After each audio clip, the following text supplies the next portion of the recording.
shaya rusaperi chanundu hatura nisadivi zwine vafani vavhidzanga madzina onotava zviya vava ashoka asi dzina lavudi ni ya zvidiva khaladzi okhatiswa emutuku otembiswa shango daimane na musuku akhaulwa kerekeni hepfu chimbila vusiku auti ya dadadza yari hoyu atimudivi hayani vamuthatha vari pano ningadzuli hezo zvithu vozviamba vodifara na bhibhili ndingazona musi achirengisa muvili nne ndiya waradodze chifunga mufara chikolo hongo jena huno na the hero muraho hachasedza vumachelo hachenaho miloro yokwasheya dhuva lawe lokovera ovuya apinyera shango loke lotale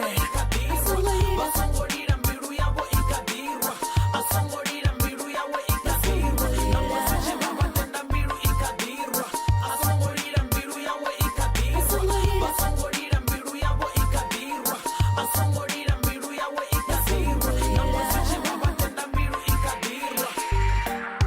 Hey, nazviyantungufadza ndichivona nichibva ndandi nawo machelo ano vuchinga vungokuna anitifaringani noshava chikolo nikotembo utena midini ya vatuna